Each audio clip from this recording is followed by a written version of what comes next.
1 2 1 2 Ira cha dengo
Good morning, everyone.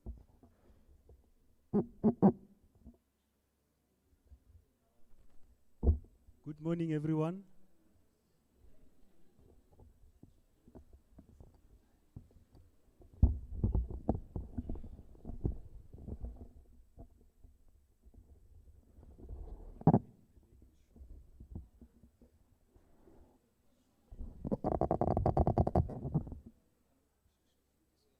Hmm?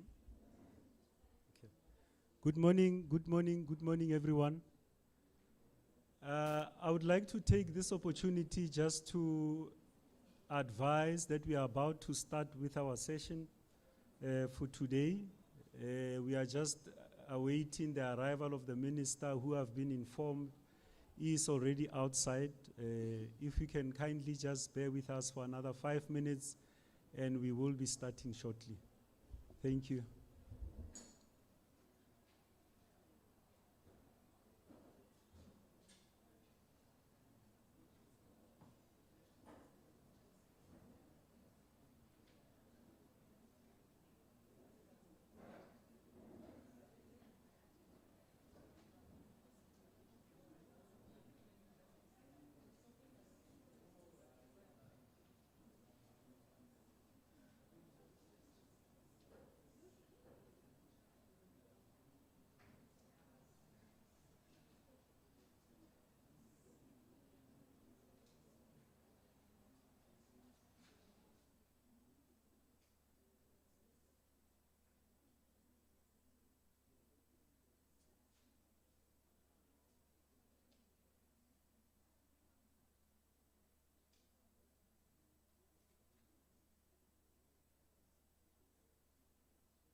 Good morning, ladies and gentlemen.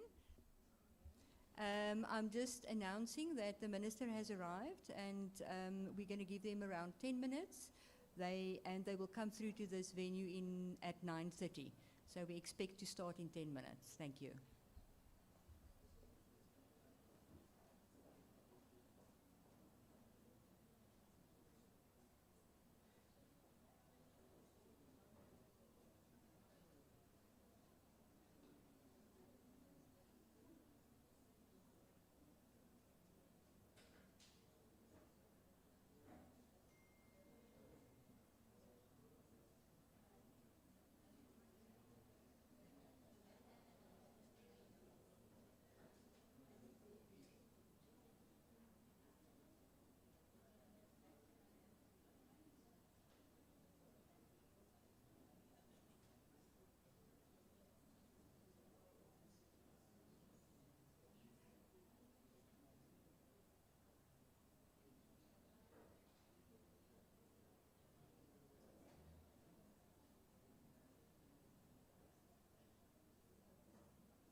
Good morning once again. Ladies and gentlemen, our minister has arrived. We just wanted to ask if we could all just stand for her arrival.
Good morning once more. I see smiles around the room. Colleagues, just apologies once more. There seems to be some delays in terms of the minister's walk-in. Kindly be seated. We will alert you when she's ready. Our apologies, sincerest apologies once more. Thanks.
Good morning once more.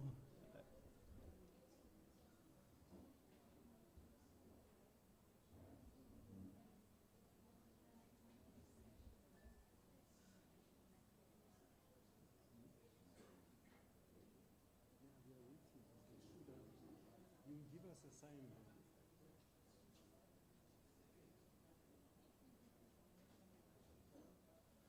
Good morning. May we please rise for our minister?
Once again, a warm welcome to our minister and all the dignitaries in the room.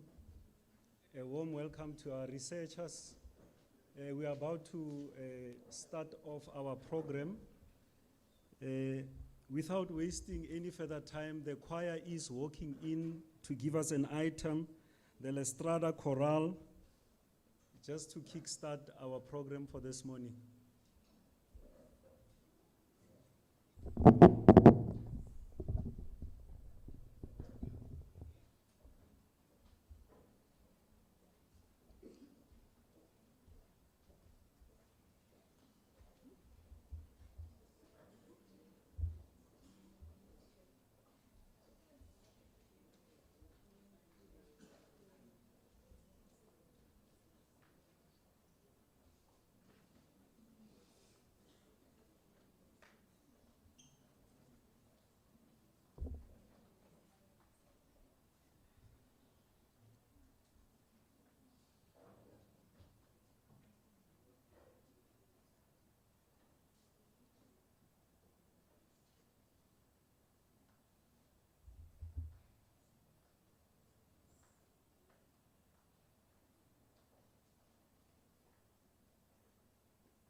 Can you get a round of applause again for our choir for a beautiful musical item?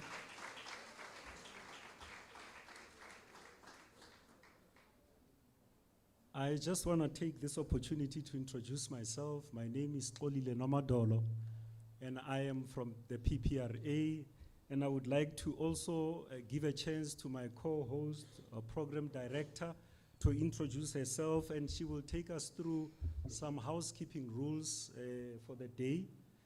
And then shortly after she's completed, we will all stand for the national anthem. Thank you. Thank you so much, Program Director. Good morning to everyone, to our distinguished guests, colleagues, ladies and gentlemen, and to everyone that is joining us online. I am Nandi Zibanonsele, Izizigazeli Hleman, Diazincanga. We welcome you all on the Property Sector Colloquium 2025. It will be a day that will be filled with exploring ideas, generating insightful ideas also shared. And within that, we will obviously explore our knowledge within that, also in our academic journey. With that being said, we do welcome you once again, Namkelekile University Yase Nelson Mandela. Now, we do have some housekeeping rules. The first one is that may we please all try to keep our cell phones on silent. And also, since it is a networking event, may all our tags be visible because you're going to communicate, right? And within that, if ever you want the restrooms, we can find them on the left-hand side, on the first floor, and also on the ground floor. And at the end, let's try to maintain a professional and supportive environment during this productive day. Thank you so much. And within that, can we all please stand as we are about to sing the national anthem.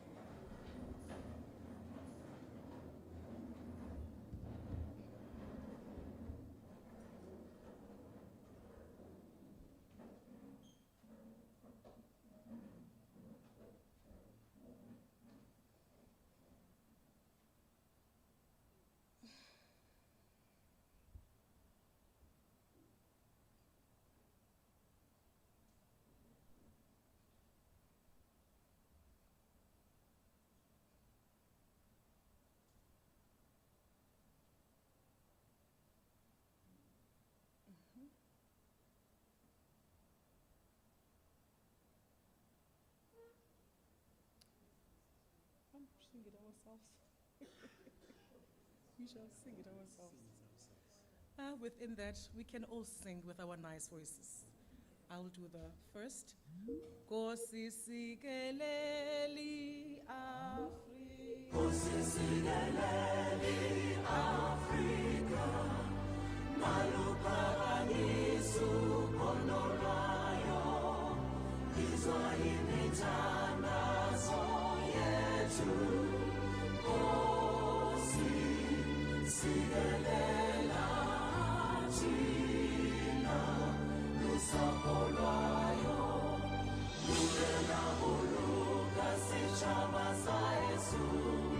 Kufelise ngithwala imazwele. Usibuluke, usibuluke, sitshaba sayesu. Sitshaba sa South Africa, South Africa.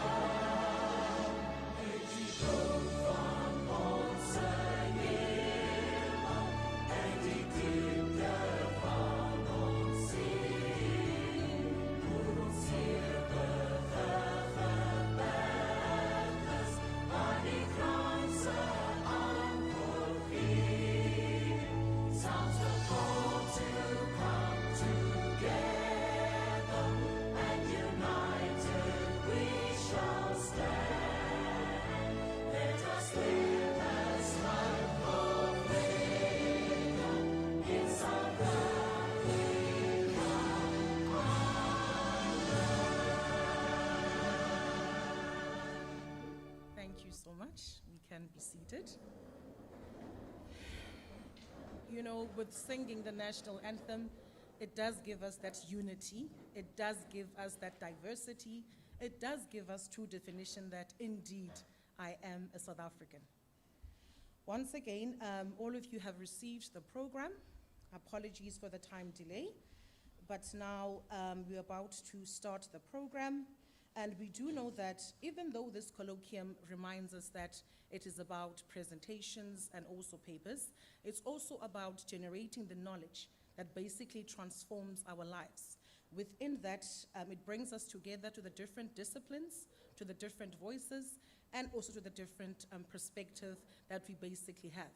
And at the end, we can all co-create a meaningful change. Now, our first speaker that I'm going to introduce for the official opening and welcome, this person is our Deputy Vice Chancellor in the Learning and Teaching at Nelson Mandela University.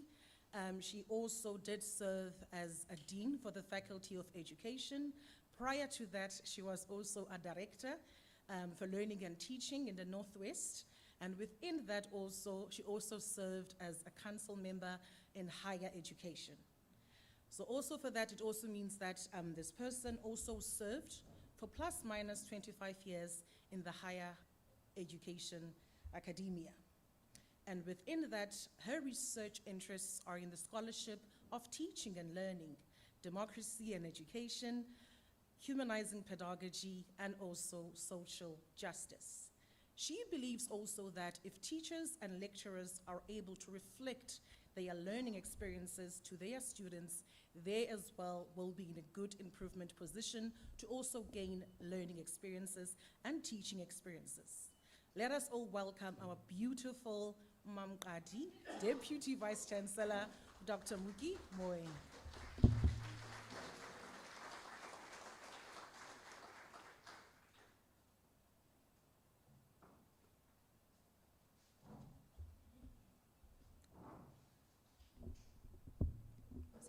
Thank you, Program Director.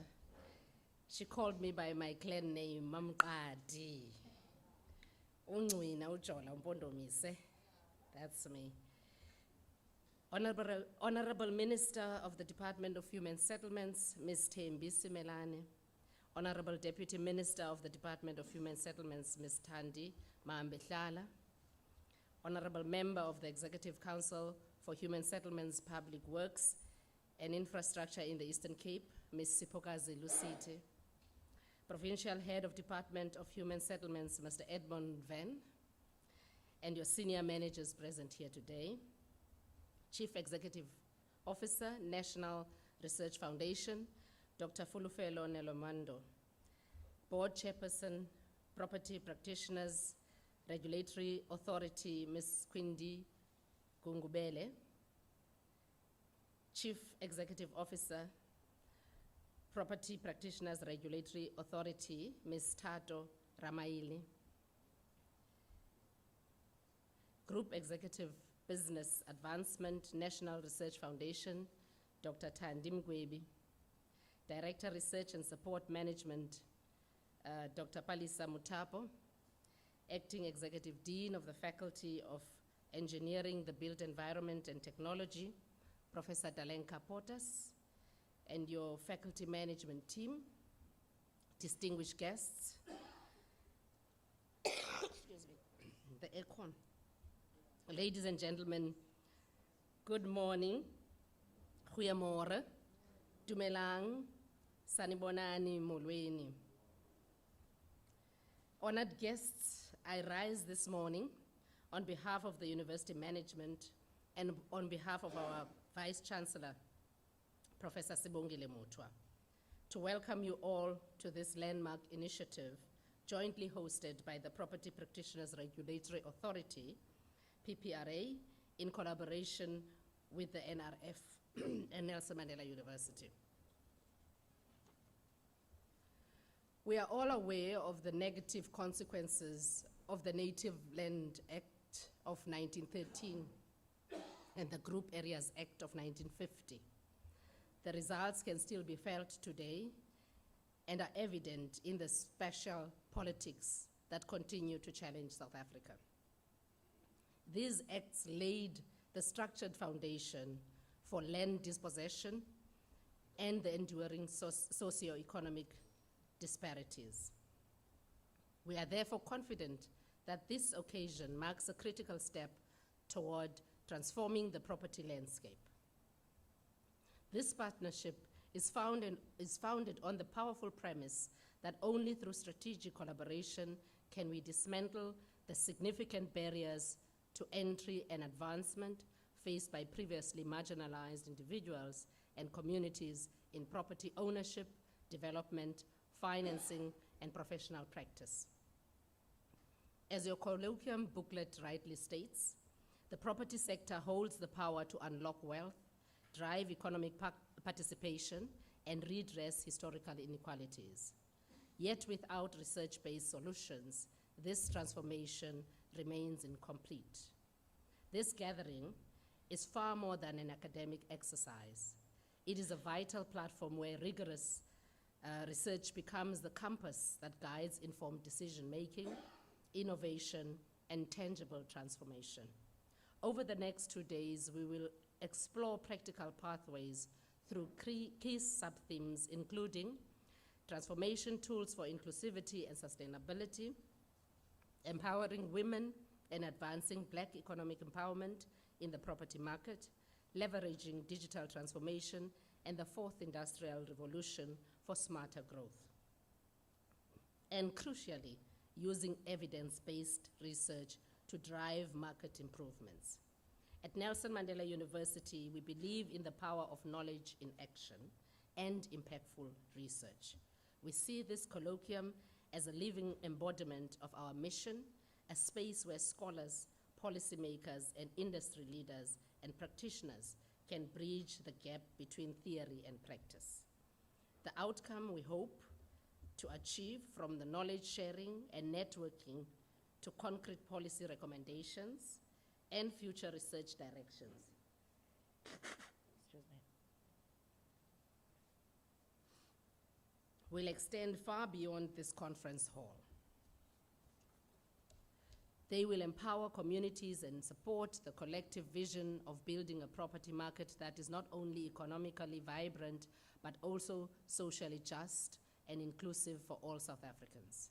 In closing, I wish to thank the PPRA and the NRF for their visionary partnership. To all our distinguished guests, speakers, and participants, we wish you a fruitful and engaging colloquium. May your discussions be robust, your collaborations enduring, and your collective insights chart a new course and open new opportunities. Thank you, Enkosi Bayiranke.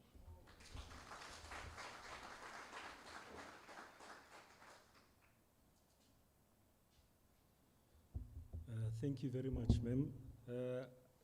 I would like to call forward our next speaker, Dr. Fulufero Nelawambo, the CEO of the National Research Foundation, who really, in terms of where we are today, have played quite a pivotal role in their partnership with the PPRA.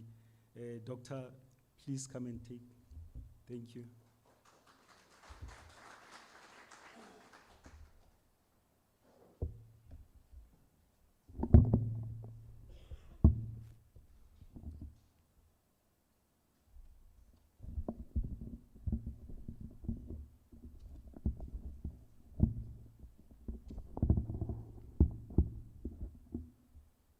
Program directors, Mr. Namadolo and Ms. Siziba, Honorable Minister, Ms. Thembi Smelane, Minister of Human Settlements. Let me perhaps also recognize the Deputy Minister in absentia, Ms. Thandi Mahambetlala, who will be with us tomorrow. Let me also recognize the MEC for Public Works, Infrastructure, and Human Settlements here in the Eastern Cape, Honorable Ms. Sipokazi Lusiti, the Chairperson of the Property Practitioners Regulatory Authority Board, and all, that's Ms. Quindi Gungubele, and all the board members who are present here, the Chief Executive Officer of the PPRA, Ms. Tato Ramaili, Professor Swongile Mutwa in her absence, who is the Vice Chancellor and the Principal of this university and our host for this session, but today represented by the DVC of Learning and Teaching, Dr. Muki Mueng, the Group Executive of Business Advancement at the NRF, Dr. Thandi Mugwebi, distinguished guests from the government in the province, nationally, in academia, in industry, researchers, and the students. Molweni. I expected a more louder than that one. Thank you. It is my distinct privilege to join you at this Property Sector Research Colloquium, a partnership between the PPRA, the National Research Foundation, and Nelson Mandela University. We gather today not merely as representatives of our institutions, but as partners in shaping a property market that is inclusive, that is professionalized, that is reflective of South Africa's democratic aspirations. Distinguished guests, as you know, the property sector lies at the heart of South Africa's developmental agenda. It lies at the crossroads of economic transformation, human settlement, spatial justice, and social equity. Most of you as scholars, you will know that according to the Center for Affordable Housing Finance's 2024 report, which I believe all of you have read it, our residential property market is valued at roughly 6.8 trillion rands, spanning over 6.9 million registered properties. Property is therefore not only a pillar of our GDP, but it is a foundation of a household wealth, dignity, and stability. Yet the same data exposes deep inequalities. Nearly 2 million homes remain concentrated among low-income households, often government subsidized. And that should be a concern if you still have 2 million houses falling in that category 30 years into our democracy. These are homes of South Africans still excluded from the full promise of property ownership and generational wealth. As the National Development Plan and Human Settlement White Paper reminds us, transformation must be evidence-driven. Honorable Minister, property is not just an economic asset. It is a social justice instrument. And that is why this colloquium matters. It invites us to confront essential questions. How can research, data, and innovation accelerate transformation? How do we professionalize the sector while broadening participation?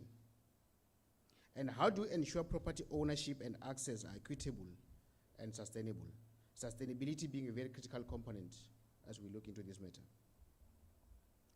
For the NRF, our partnership with PPRA and NMU is both strategic and transformative. It signals a collective commitment to embed research excellence and evidence-based policy making in the property ecosystem. Over the last year, and a few years perhaps before that, the NRF supported over 110 postgraduate students from honors to master's to PhD levels in disciplines spanning construction, civil engineering, town and regional planning, and many other fields. These emerging scholars represent the next generation of innovators and professionals who will transform our built environment. Together with the PPRA, we have co-funded 3 national research studies, one being on the transformation through post-matric curricula. And it's very important that, again, when we look into this matter, we have to look at what are we teaching, DVC of Teaching and Learning? How is the curriculum structured? The other study was on the professionalism and ethics in the sector.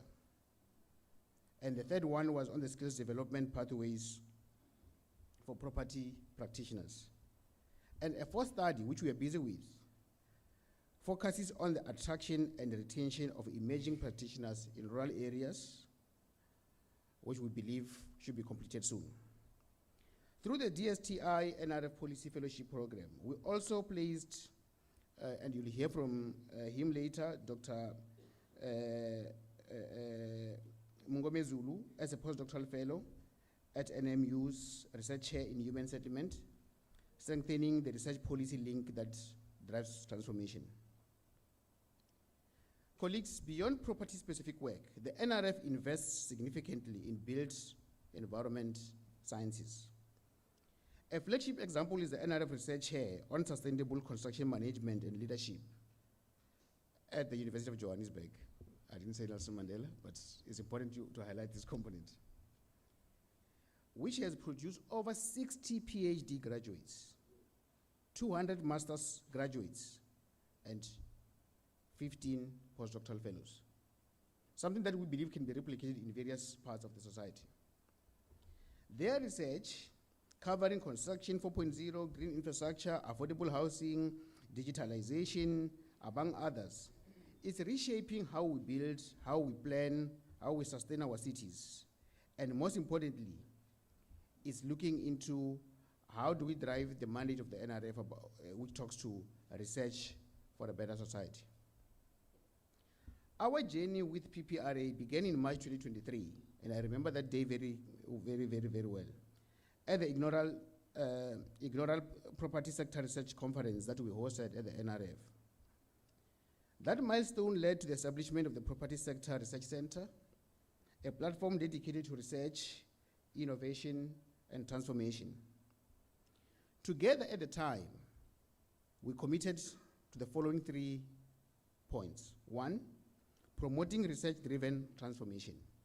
And colleagues, I'm emphasizing transformation again because that's a very critical component. And when we talk of transformation here, we're talking about transformation holistically, beyond just the demographic, but how do we transform society effectively? That was the first component.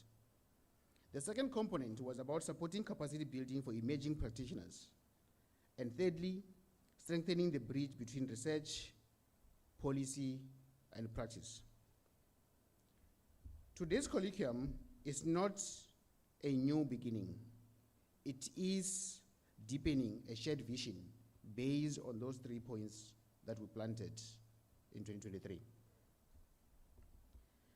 The conversation and findings shared here must extend beyond observation. They must translate into policy shifts, into practical solutions, and tangible transformation. The Department of Human Settlement is pivotal in this regard. By integrating research insights into housing policy, into spatial planning and implementation framework, it ensures that evidence informs actions.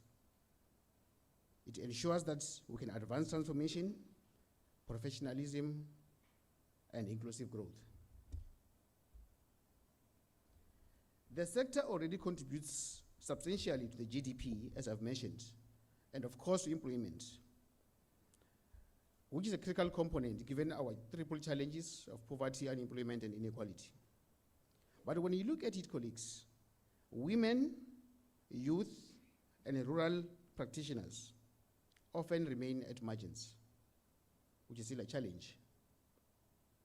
Our shared challenge is to make the property landscape truly inclusive and to ensure that it becomes one that draws on the knowledge, innovation, and collaboration to drive equitable and sustainable growth. As I move towards closing, colleagues, I want to say transformation of South Africa's property sector is not only an economic necessity, it is a moral obligation. I must repeat, it is a moral obligation. It determines who owns, who benefits, and who belongs. It is about redressing the special legacies of our past and building a more just and prosperous future for all. Research is our campus, as the DVC has mentioned. The partnership that we have is our vehicle. Through platforms such as this, we move closer to a property sector and, of course, a nation that truly serves all its people. The NRF remains fully committed to advancing transformation, innovation, excellence, and sustainability, all for the necessary impact for the property sector that becomes a beacon of inclusion and progress. So I want to thank you and wish you all the best in the discussions during the course of this week. And I do believe that the conversations will build on the foundation that was built 2 years ago, and we need to actually advance the conversation going forward. So thank you very much.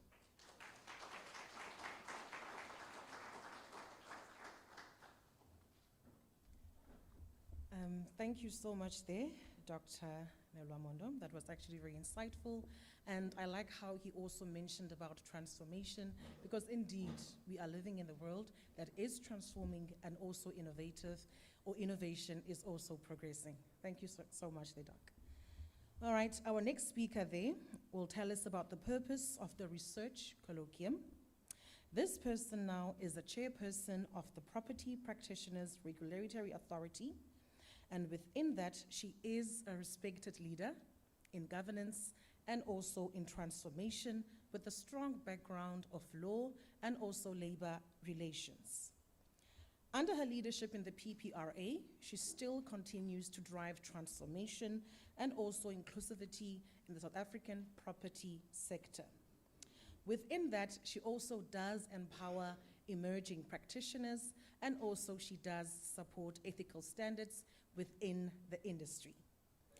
I call upon the chairperson, Ms. Quindi Ggeberha. Ezandli.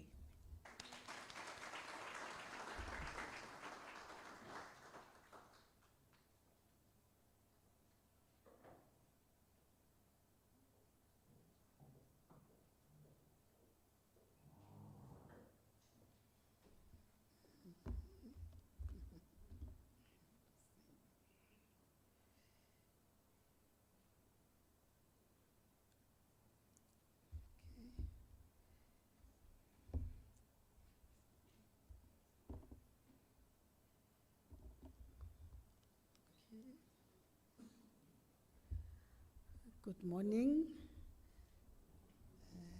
everyone in the room. I'd just like to thank the choir that inspired us this morning. Unfortunately, they were just named the choir. We do not know whether they are the students here or they're just stakeholders as members of the community. However, we thank them and their conductor for having entertained us and reminded us of why we are here, because they were singing accolades about our leader, Nelson Mandela, and that is where we are at the moment at the university.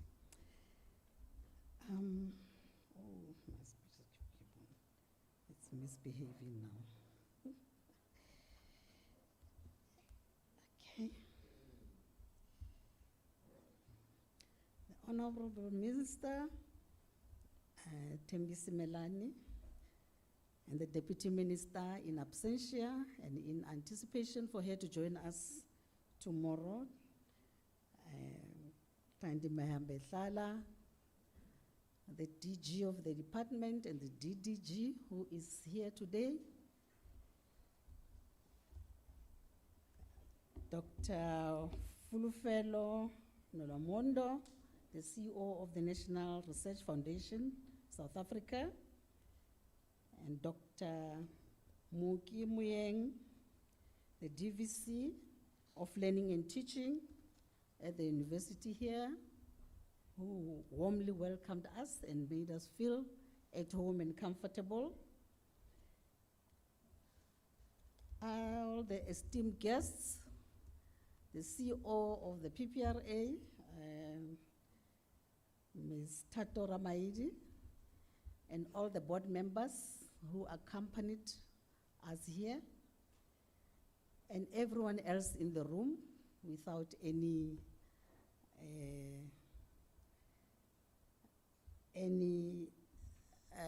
confusion.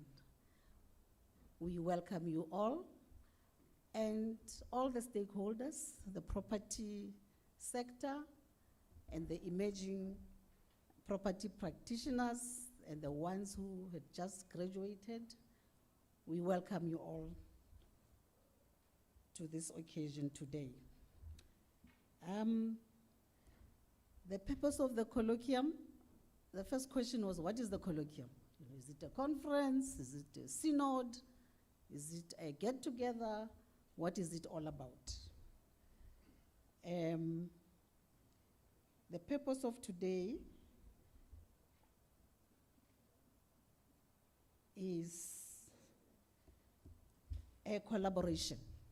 The key word here is collaboration between the university, the researchers,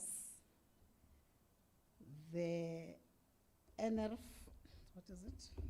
Let me go back. Okay.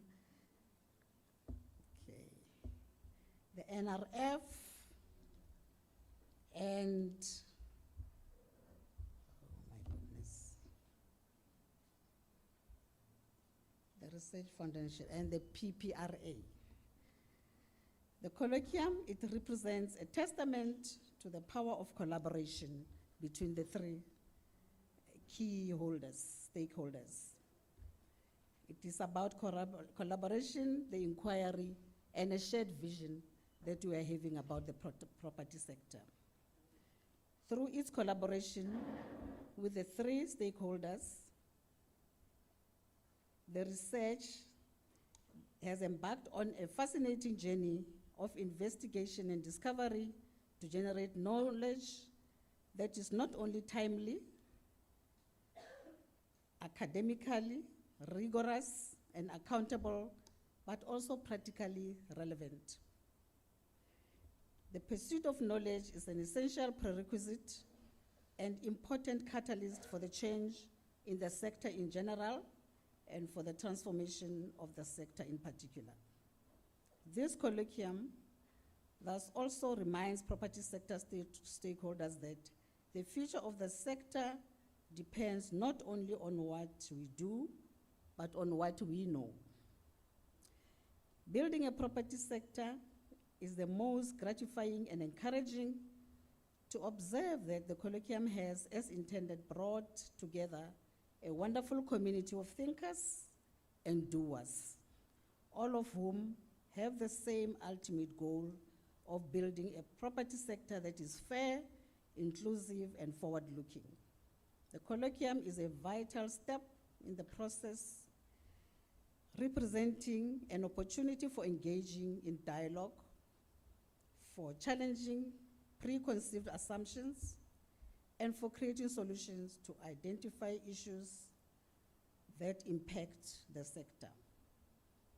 The PPRA is mindful that rational regulatory decisions are informed by considering, reflecting, and rigorously analyzing available data.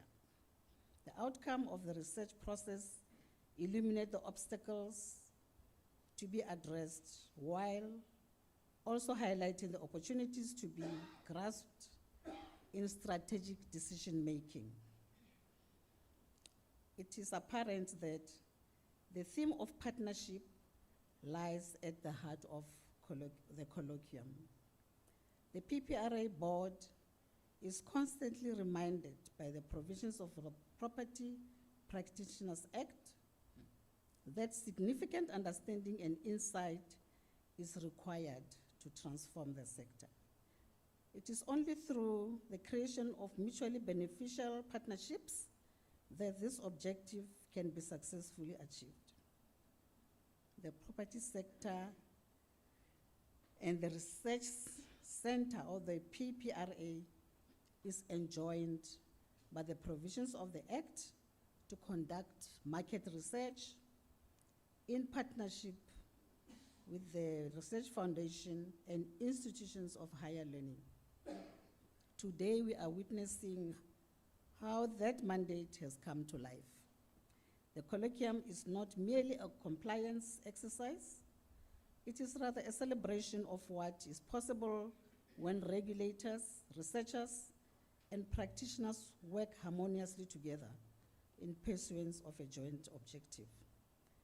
It is a space where theory meets practice and where policy is shaped not in isolation but in dialogue.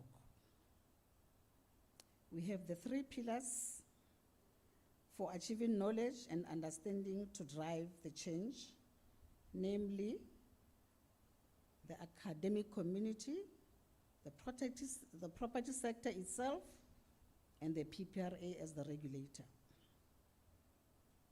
The Colloquium is an expression of these pillars coming together for the benefit of all.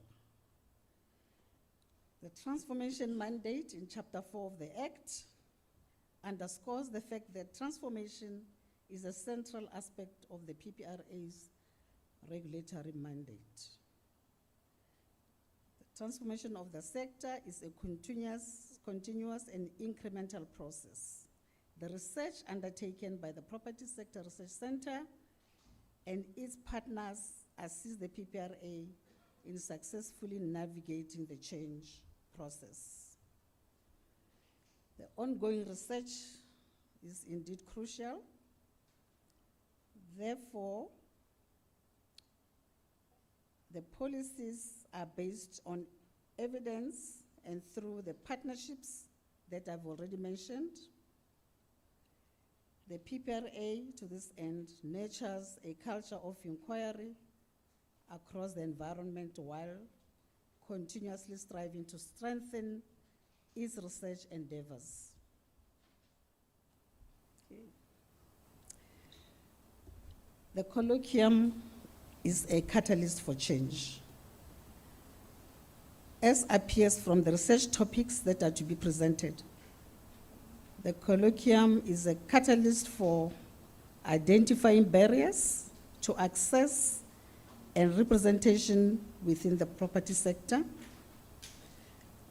to crafting interventions to promote ownership, participation, and empowerment within the sector, and lastly, promoting ethical and professional standards across the sector. This research must be implemented and shared. It also goes without saying that the research can only achieve its full value once the research findings have been translated into action and the knowledge gained is shared. The Colloquium, however, must not be viewed as a culmination of 3 of the research projects thus far undertaken by the PPRA in collaboration with NRF and NMW. The PPRA looks forward to a continuous interaction with its many stakeholders and to be sharing knowledge with all. In conclusion and appreciation, on behalf of the PPRA, I wish to extend a heartfelt thanks to our research partners at the NRF and the NMW for their unwavering and generous support and commitment. I also wish to thank the postdoctoral researchers who will be presenting their research reports today for their incredible and valuable work, which will certainly play an influential role in shaping the future of the property sector.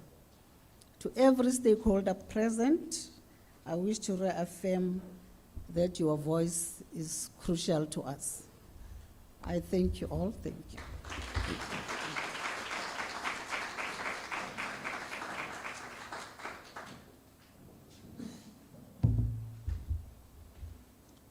Can we please get another round of applause for our chairperson? I think that has really set the tone in terms of why we are here. and what we intend to cover in these 2 days here in the Eastern Cape.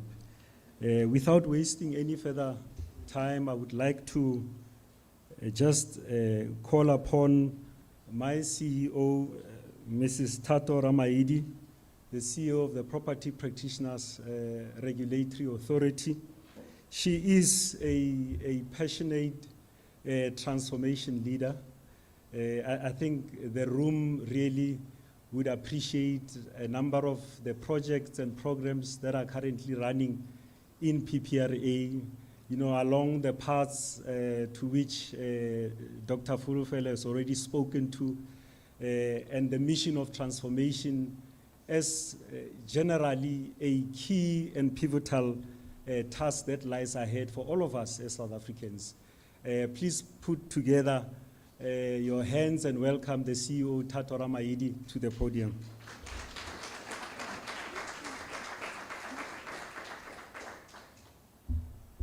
Dumelang. Let me acknowledge the Honorable Minister of Human Settlements, Minister Thembisi Melani. Let me also acknowledge Honorable MEC Luciti, the Chairperson of the Board, Mekwindi Ggeberha, distinguished members of the board, Dr. Mukimweng, DVC of Learning and Teaching, the CEO of the NRF, Dr.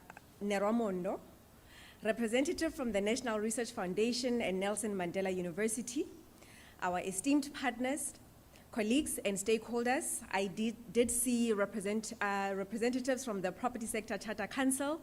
I saw Wikona is also in the house, SAIBIP, which is the South African Institute of Black Property Practitioners, and also Ribosa, which is the Real Estate Business Owners of South Africa, is in our midst this morning. It is truly gratifying and inspiring for me to address such a distinguished gathering today. As I look before me, I see the movers and shakers of this property world who continue to shape the direction and future of the property sector. The colloquium today is more than just a meeting of the minds.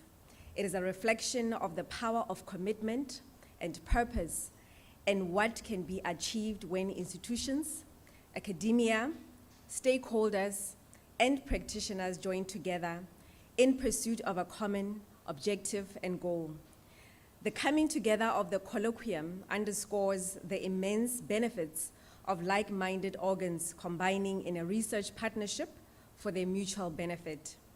It is also a moment not only to acknowledge and celebrate the evolution of the property sector since 1994, but also to reflect on the exciting opportunities that lie ahead. The dismantling of apartheid-era injustices and spatial planning has created vast possibilities and opportunities to be founded on the basis of justice, equity, and access for all.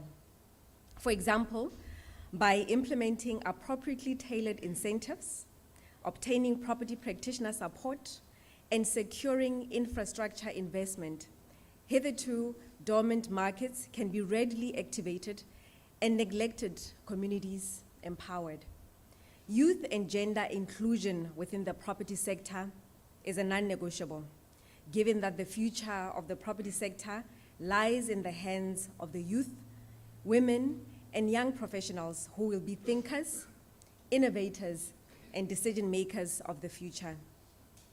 With these developments in mind, the Property Practitioners Regulatory Authority has taken deliberate steps to strengthen its research capacity and its role as a knowledge-driven institution.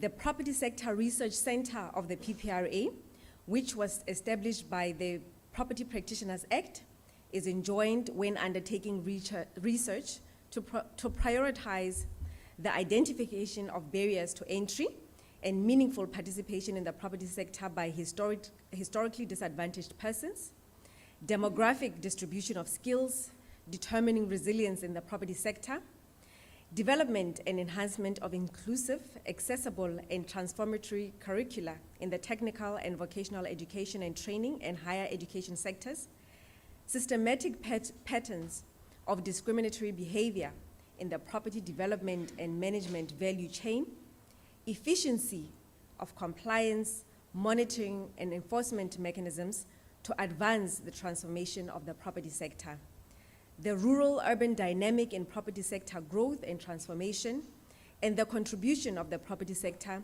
in urban spatial transformation and economy. It is expressly recognized that effective regulation cannot only be about compliance. It also concerns insight, foresight, and evidence-based decision-making. In that spirit, I am proud to share with you that with the invaluable support of the NRF and the Nelson Mandela University, the Property Sector Research Center has to date successfully completed 3 major research projects. These studies delve into critical areas that influence both policy and practice within the property sector. Today, the postdoctoral researchers from the Nelson Mandela University will present their respective research findings to you. These findings serve as a practical demonstration of the way in which collaborative research can bridge the gap between academic theory and practical application. The completed research projects are not merely academic exercises. They represent structured roadmaps to enable the PPRA both to appreciate and understand the property sector as it currently exists, as well as how to approach the future with confidence. Research ensures that the PPRA and its stakeholders remain continuously aware of the complex, dynamic, and continuously evolving political, socio-economic terrain within which the sector operates, as well as the trends, skills, and policy directions necessary to advance the interests of the sector.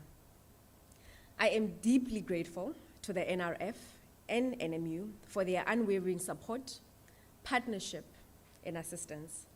Their participation in the research program has enabled the PPRA to align its research agenda with the broader national goals of innovation, transformation, and inclusive growth.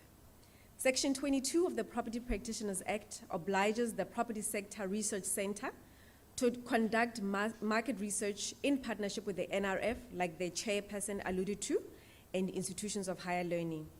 The dividends flowing from the partnership between the PPRA, NRF, and NMU has exceeded all our expectations.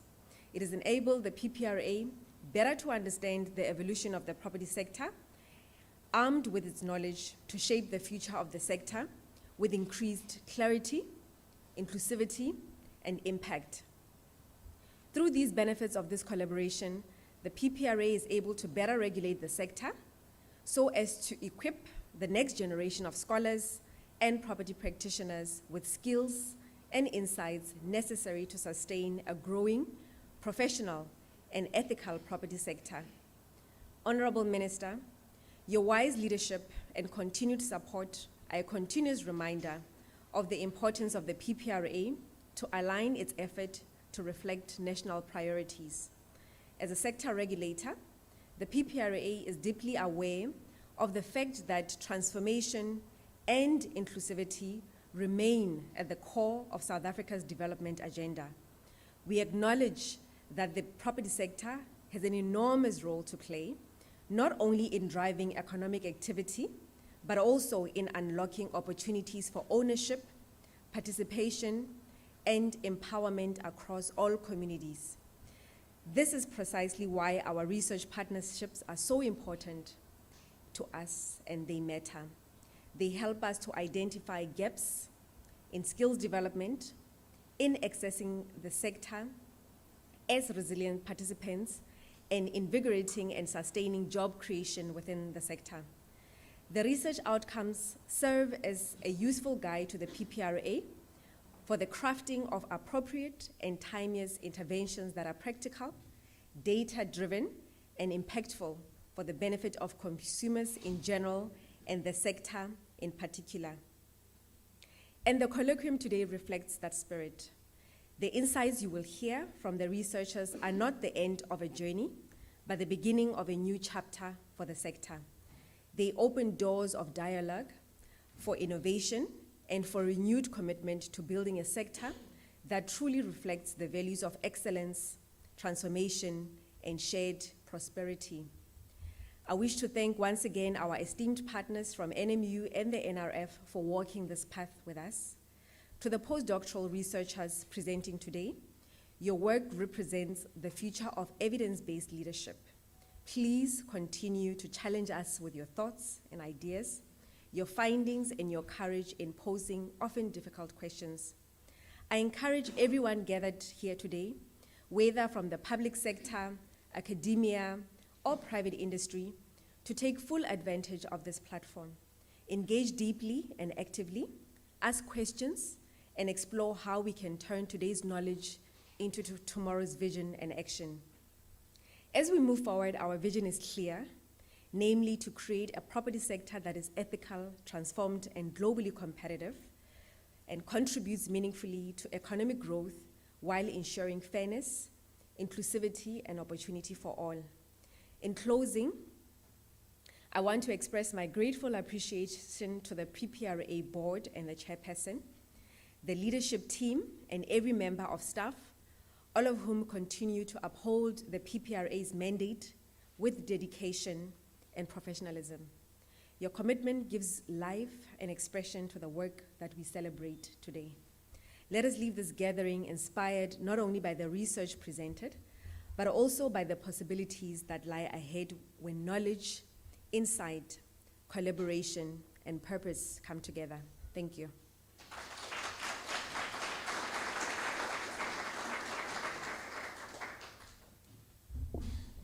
Thank you so much there, Ms. Tatwo Rama Edi. And within that, just a check-in, are we still good? Singabi kyafarized, man, ne? But within that, thank you so much. So up next now, we have remarks by the MEC. It is my great honor to welcome our Honorable MEC for the Public Works, Infrastructure, and Human Settlement. The MEC,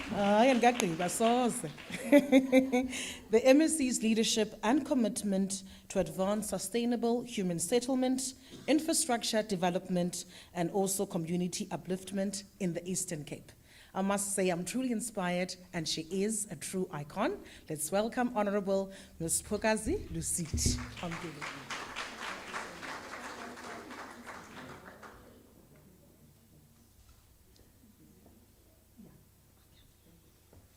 Thank you very much. I was just taking a mandate there, Minister, for a minute.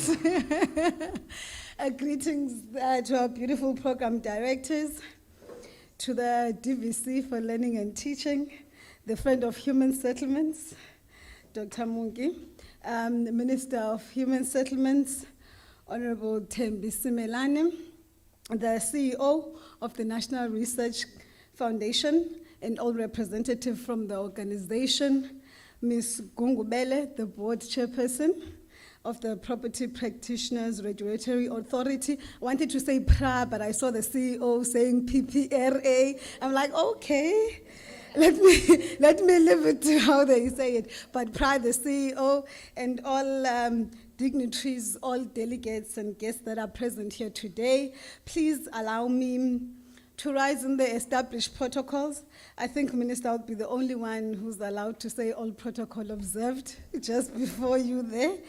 I wish to truly convey my most humble greetings from the government of the Eastern Cape, and for all those that we failed to acknowledge, receive our apologies in advance.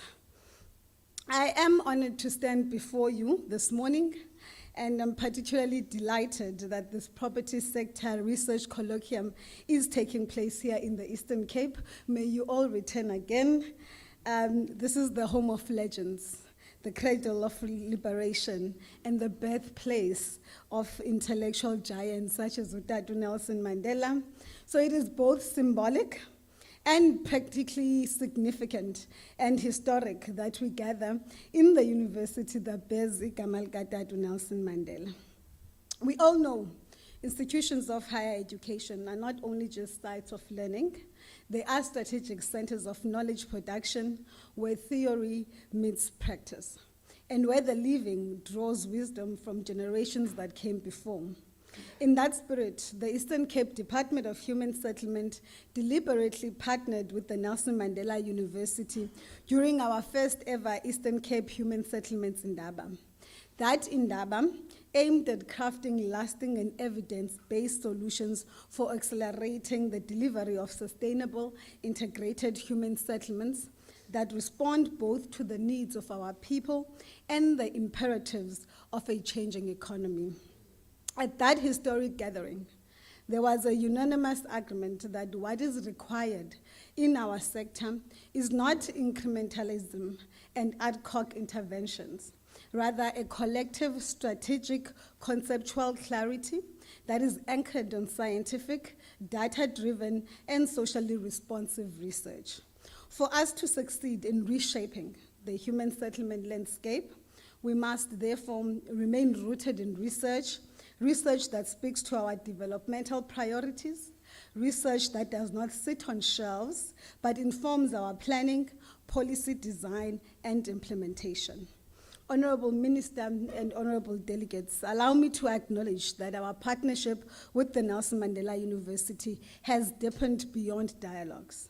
We are proud of our collaborative initiatives in capacity building and skills development, particularly through the recently launched short learning program that empowers our councillors, our traditional leaders, and public officials with knowledge and tools to better manage land, housing, and property-related development in their communities. Now, I share all this background to underscore a central point. The property sector is not a peripheral player in our national development discourse. It is, in fact, a critical lever for inclusive economic transformation. However, we must be careful not to view it in isolation. The property sector must be understood as deeply connected with the broader economic realities, from spatial planning and infrastructure investment to land reform and social justice. Universities such as this one have a vital role to play in interrogating these intersections and in generating solutions that are both visionary and practical. In the context of the Eastern Cape economy, which remains heavily reliant on pit-to-port value chain and the automotive sector, this colloquium is particularly timely. It challenges us to rethink how the property sector can drive new forms of growth, not just in the urban nodes, but also in our secondary cities, our small town and rural economies, where property ownership, housing, and infrastructure development can unlock local economic potential. May this colloquium not end as a conversation, but as a catalyst for a shared agenda of property sector transformation, research innovation, and socio-economic inclusion, all in service of the people of our province and our nation. Now, Program Director, as mandated by yourself, I have also been given the honor to introduce a person who really needs no introduction to the people of South Africa, for she's a true product of our movement. Her political and leadership journey is rooted deeply within the ranks of the African National Congress, having risen through the structures of youth and student activism, the women's struggle, and ultimately to the leadership of our movement. She is a member of our national executive. It is also important to note that her ascendance to the higher echelons of leadership is not by accident. She did not simply emerge there. She is a leader who's been nurtured and tested by the people's movement. Beyond her political grounding, she's an accomplished scholar who holds education at high regard. She holds a bachelor's degree, higher diploma in education, and a BPhil from University of Stellenbosch. She's further completed a number of other advancement programs in management, a master's degree in public administration, etc. I'm not going to bore you, Minister. Please allow me to usher in and welcome the Honorable Minister of the Department of Human Settlements.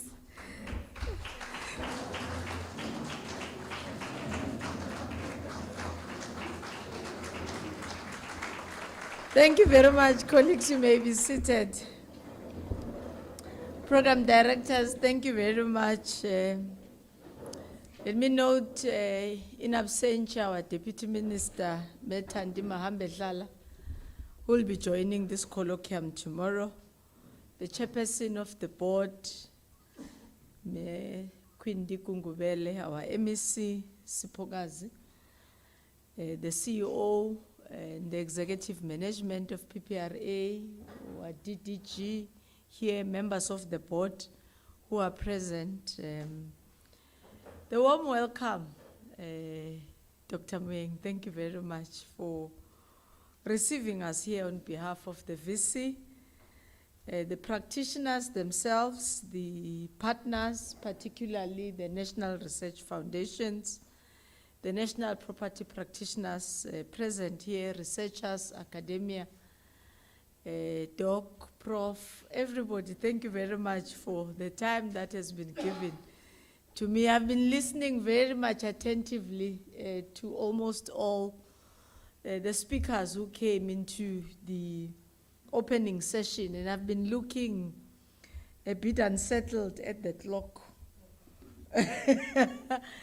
that we did not start on comments on time, and I can see program directors are doing all they can to try and do a catch-up, and I'm going to assist you in doing that. I'm going to avail my notes to the team for them as part of the information that could be circulated, but it will be important for me really, Chair and CEO, to appreciate, and members of the board, the opportunity for the hard work that has put us here in ensuring that both ourselves as the Department of Human Settlement, PPRA, the National Research Foundation, and the university again collaborate and come at this critical and important deliberation, which seeks not only to reflect, but also to reimagine and reposition the property sector. I think Prof spoke a lot about dealing with the inequalities, ensuring social justice,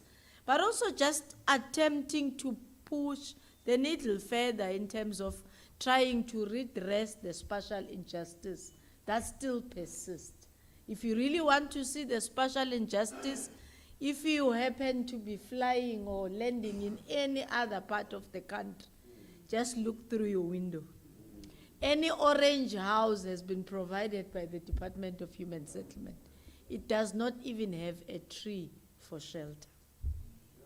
That's how bad it is. Where there are shrubs and trees, it's another form of a settlement.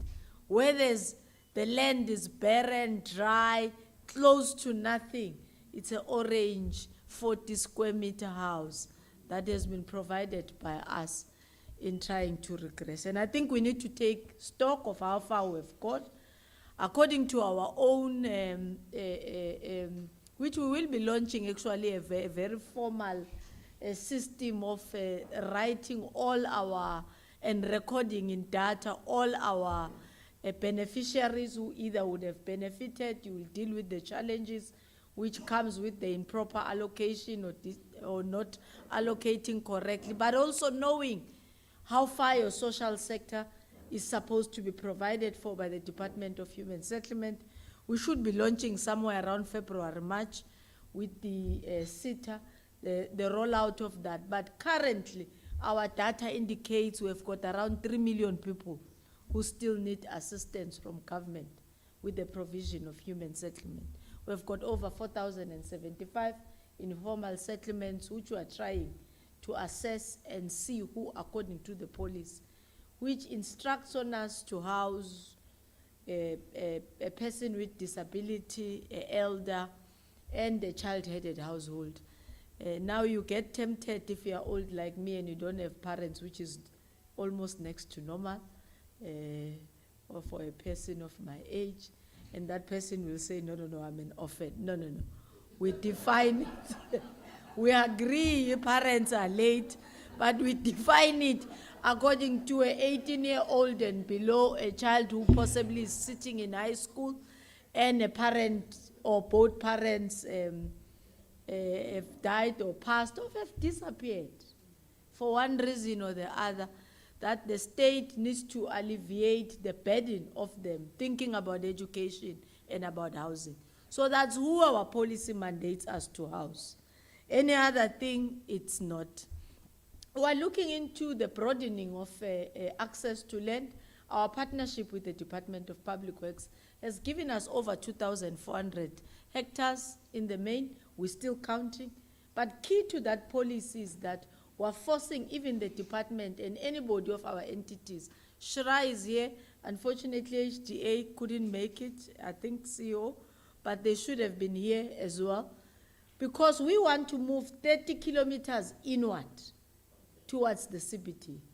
Because that's how you redress. You bring people where they are or where they should be. They are good as our workers, but they need to stay where we are so that they can service us. And the pattern of how poverty has kept our people through spatial injustice out is 30 kilometers and more. And that is why you still find our people spending more on transportation, on coming to amenities on a day-to-day basis. So for me, that's how we will respond as PPRA, as regulators, into identification of land, and therefore creating packages that will be of help on how best do we assist.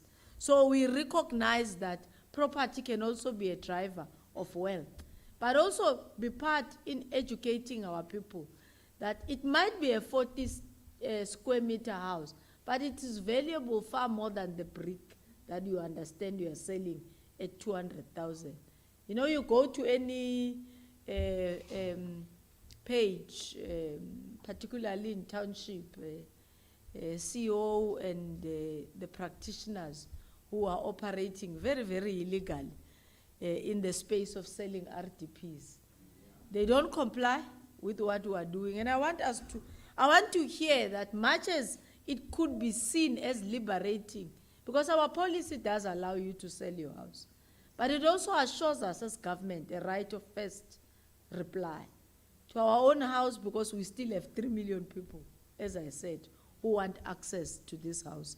And then I get accused, of course, on behalf of government, that we allocate people houses who are not beneficiaries or who do not qualify according to our policy. That has happened very minimal.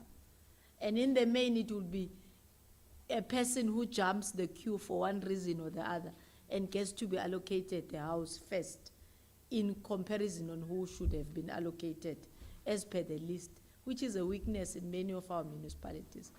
But houses that have landed in the hands of people who shouldn't have been, it's a South African selling it to somebody else, illegally, of course. So we need to challenge ourselves as a regulator, that we not only look into the confines of what we need to do, but we find ourselves and meaning on how do we really respond economically, socially, but also bridging all the inequalities.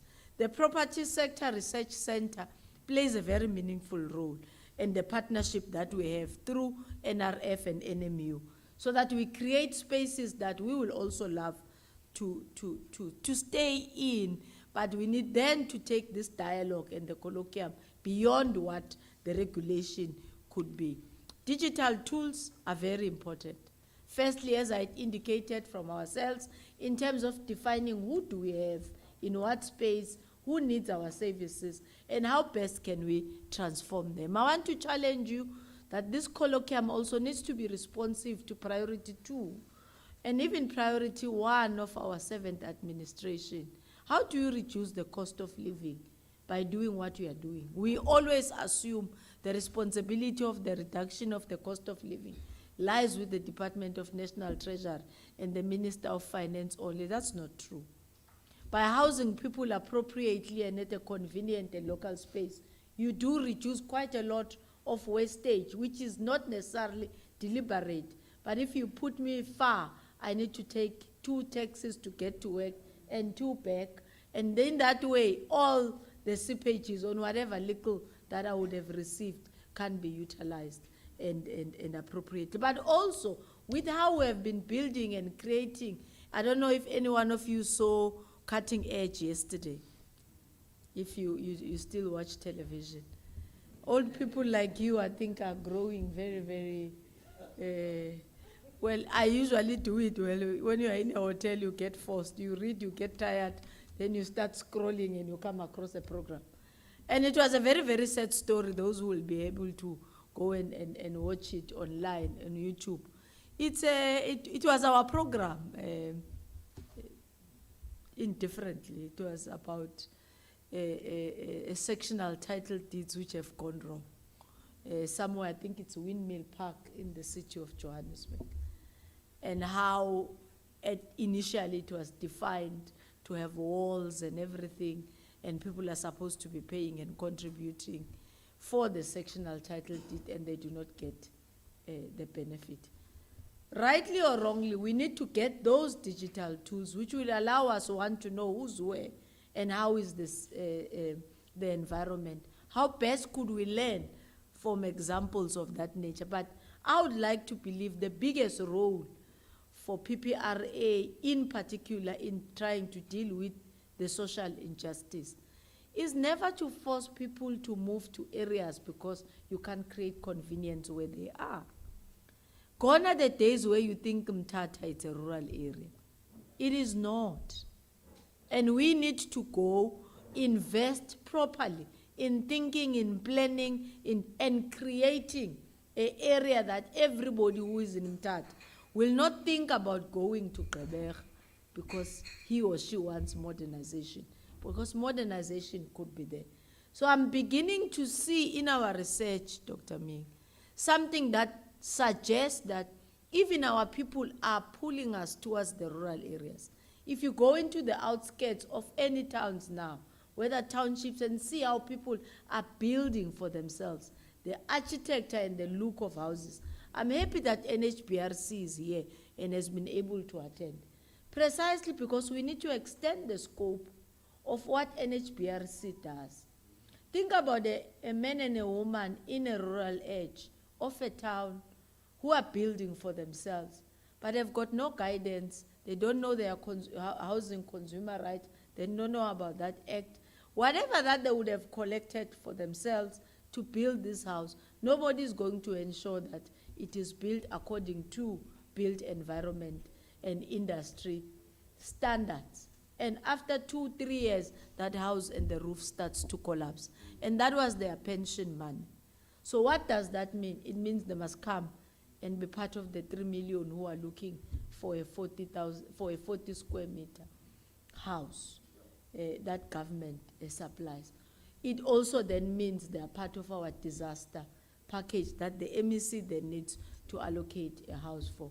So if we try and put a value chain in what human settlements could be able to do, we can be able to increase and create this repository of knowledge, but not only knowledge, but functional, where theory really meets a practice on how we deal with. I'm expecting the blueprint at the end of it all to be the guide of our future policy and our regulatory environment. We must not only think about regulatory environment by when we impose a regulation, but we must also be thinking on how that could be used as a transformation tool to deal with capacity development, but to also enhance the life of our communities. I think let me thank you, stop there, for the opportunity. I'm looking forward to get really to hear the presentation and the researchers on what could have been done. I will share my notes, so I was speaking mostly from the heart, but social injustice is key. Thank you very much.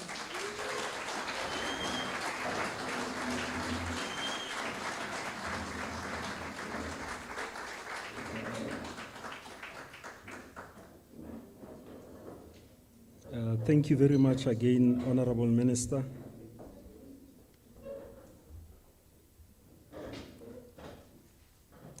I would like to take this opportunity to call on our last speaker that will take us to announcement before we break for tea. Could you please put your hands together to welcome Dr. Thandi Mgwebi, who's the Group Executive Business Advancement at National Research Foundation, to come and deliver the colloquium address.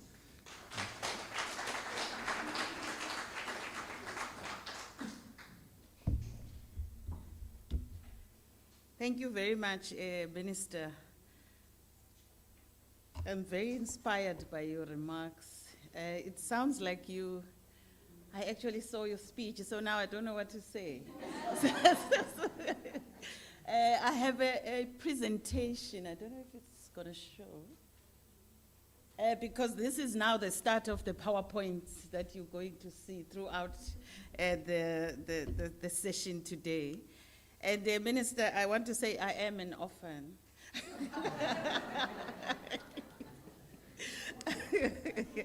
And also agree with the MEC that this is a province of legends. And so it's not a coincidence that you are here at Nelson Mandela University. And also, Minister, it's not a coincidence that you mentioned Mthatha, because I'm taking up a Vice Chancellor position at Walter Sisulu University. So Mthatha is the city.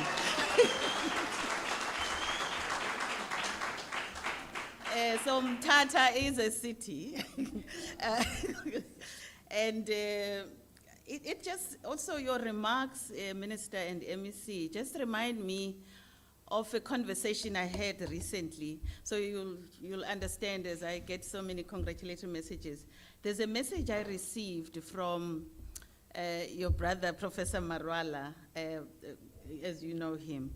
But what I'm coming to is the actual message that he was asking me what happened to the Eastern Cape education and leadership role in education. Because everyone in South Africa who's educated, for some reason, gets traced back to the Eastern Cape. And then he went on to say, in my province, and in fact in my village, you will never find a grandfather who would be my grandfather or his grandfather who was a teacher. That's not possible, because you'll find those people in the Eastern Cape. That's where it started. And it just challenged me to think the leadership role that we are challenged to provide in all areas, including human settlement, is therefore not a coincidence that this colloquium is actually in the Eastern Cape. I'm not going to say, next year it's going to be at Walter Sisulu University.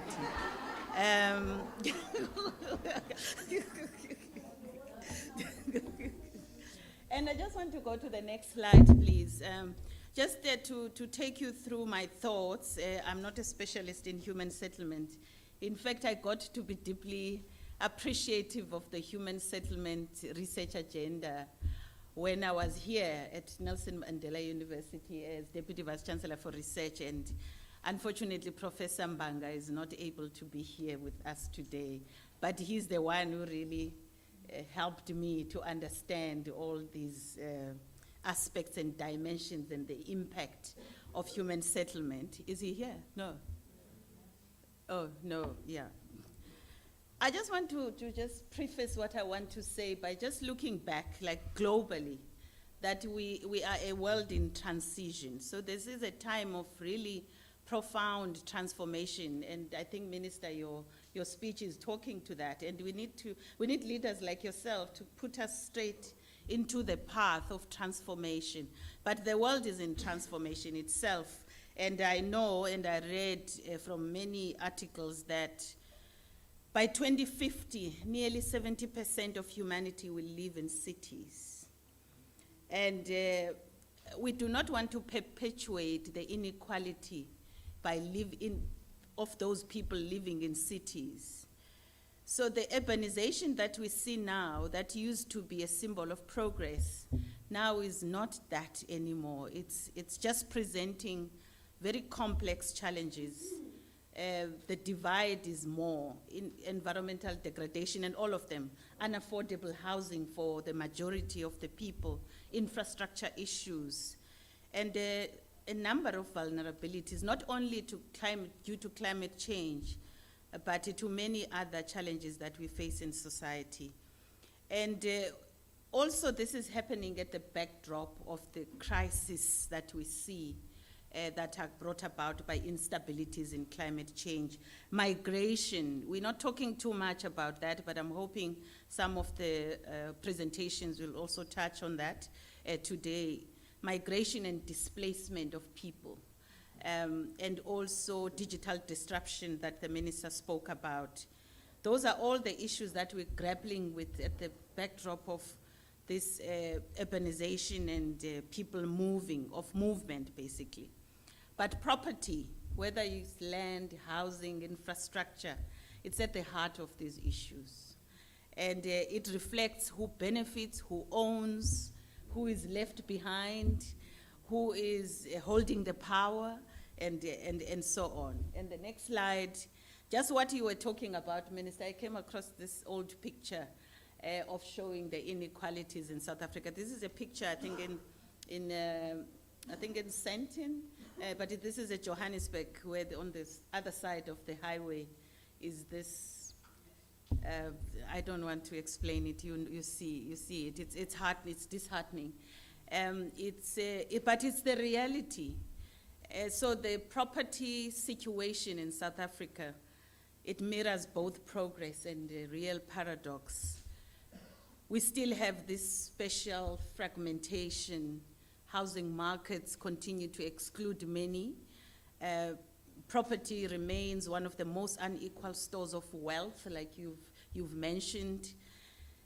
But within these challenges, we can still find opportunities because the property sector is there. You can use these data-driven approaches that you were talking about. That can be a real powerful lever for transformation. And the next slide, getting closer to research, this is where transdisciplinarity comes in.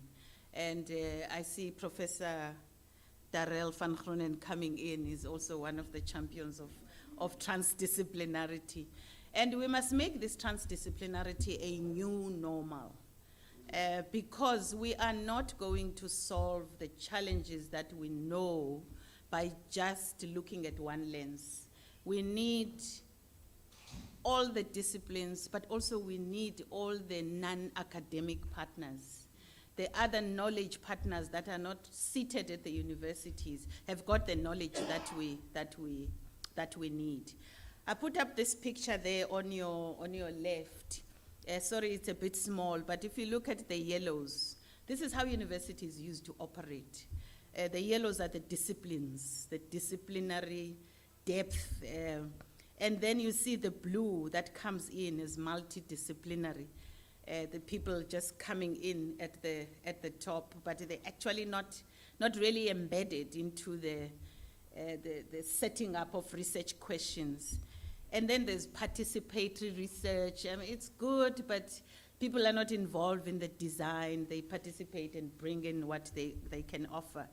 But the real crux is the last one, which is transdisciplinary, which talks about how do we involve NGOs, how do we involve traditional leaders, how do we involve communities from the onset. I know here at Nelson Mandela University we've got non-academic partners that actually come and do master classes, DVC. And that's the influence that they bring to the curriculum. We need that throughout our education system to be embedded. But there's also the rural property lens that no one talks about much.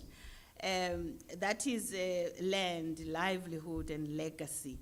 So those are the 5 questions that I was thinking about as I was preparing this. That property as livelihood and security. And my question is, how can rural and property be leveraged as productive, inclusive assets without displaying cultural and communal rights? You want to keep people where they want to be, but how do you keep the people happy? It's their livelihood and security for them. The second one is a property as heritage and identity. How do we reconcile customary tenure with modern property systems in a way that preserves heritage while unlocking development? Minister, I think you might have views on these, and from what I hear when you were speaking. Property as social infrastructure. There's also a lot of questions that we can talk about there. How might transdisciplinary collaboration help strengthen the governance and sustainability of communal property assets? In rural areas these days, you've got communal areas where the community comes together as a community where they do their social events or whatever they would like to do in a community. But then there's gender, youth, and equity. You spoke about, CEO, about youth. What mechanism can expand women's and youth's participation in rural land governance and value chains? And then the last item I want to comment on is on property and climate resilience. How can the rural property system become the testing ground for climate adaptation and nature-based solutions? Because we forget that the rural people that have been doing things for many years, they actually have got some answers for most of the sustainability questions that we have. It amazed me about 2 years ago when I was here at Nelson Mandela University, there was I forgot the center now, DVC, that was working on life on land and biodiversity. But there was a paper that was produced, that was written in Nature. Nature, you may know, Minister, Nature is one of the top science journals. And you will guess what the paper was about. It was about nature-based solutions. What we already know in the rural areas, that when animals eat and then they walk about and they leave their the feces behind, it actually helps because some seeds will grow. That was the gist of the paper. And I kept asking myself, yes, this is what Africa needs to teach the world. Not only that, but many other activities that we need to talk about. So you cannot displace people from their land because they actually have got answers, but you can bring them to influence the curriculum at universities. So quickly, why the property, next one please. Why the PPRA matters. It's been said here, the board chair spoke about collaboration. It's for collaboration and change. You are a catalyst for collaboration and change because you sit at the intersection of policy, regulation, and market transformation. So this is a very strategic position that you are in. But you can also be a very big, powerful convener with government, academic, and industry, which we are already doing, but I see this getting much, much bigger in terms of influencing what we do and how we respond to the challenges. So the transdisciplinary research partnerships that we are looking forward at as the NRF now is support from you in terms of, well, supporting with you data transparency, inclusive growth, climate resilience, innovation, and entrepreneurship. We mustn't forget that with the youth dividend that we have, the opportunity for innovation and entrepreneurship are immense. And the next slide is on building the property knowledge system of the future. As someone said, this is more than an academic exercise. This is reimagining property as a societal commons where knowledge, innovation, and equity intersect. So the partnership, I'm very happy about the partnership between the National Research Foundation and the PPRA because it helps us to put the ecosystem together. Bringing the NRF's innovation and research ecosystem into PPRA is a powerful enabler to serve the public good, but also to strengthen institutional capacities and to also ensure that no community, urban or rural, is left behind. We are not only looking at skills for solving the challenges in urban areas, we're looking at skills for solving South African communities. So in that framing, the property sector becomes a mechanism for inclusive, sustainable, and resilient nation building. And the last, maybe the second last slide, the next one is on how we do this at the NRF. Our CEO spoke about what we have funded in the past in the area covering human settlement and what we have now. But we do this through a number of instruments at the NRF, from the what we call the next generation of researchers. These are the honors, masters, doctoral students, and other instruments. And then we go into emerging researchers, who are your early career researchers that you will hear from today, and established researchers that help us mentor and also support the younger ones. We also have strategic science missions, and this is where transdisciplinarity is nurtured, and also innovation support. So we also support innovation together with the innovation players in the South African science, research, science, and education landscape. So in the NRF's mission, the next slide, we say we support research. Why do we do that? We say research for a better society. And so the linkages between what you want and what we want as the NRF are clear.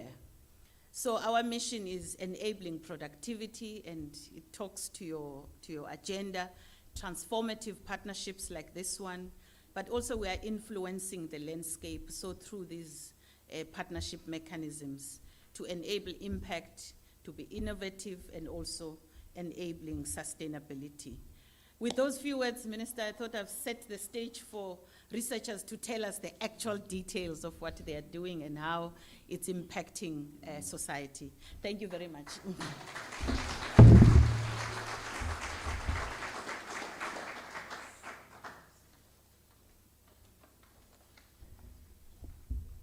Thank you so much there, Dr. Thandi Mgwebi, who also plays a pivotal role in shaping South Africans for the research landscape.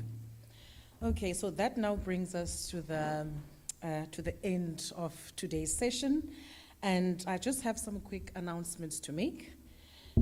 Not the end of the day, Betuna. It's just the end of this session there. Good morning, it's been a long day.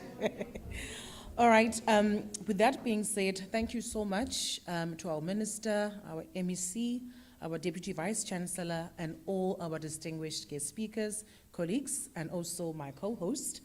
As you can see there, as we are slightly above time, but we can also just take a 15-minute type of break for tea. So we can try also to have a tea break there, and we can also be back at 11:35. And within that, we'll have the plenary happening on this venue, and then obviously there will be facilitators there instructing us what to do. There's also a round table for Q&A, and then further on we'll have these breakaway sessions. We'll have a session here, but you will be told for that. And also we'll have two sessions there on the ground floor for section 2 and for section 3. Otherwise, besides that, all the best to our presenters, and thank you so much for being here. Intombi yasemazizi nithi untsho ibe neminemandi. Thank you. Thank you there. Thank you there.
Lena, you have to put this in the folder Sisuseleya Ibekona because he modified again. Okay, so igubleyo fold ubeke Put a stop. I wrote PPRA research colloquium presentations. Not the, it doesn't have a yet. akusiyale. Please search here. It, no. Akusiyale. No, it's presentations, PPRA. Can you see it when?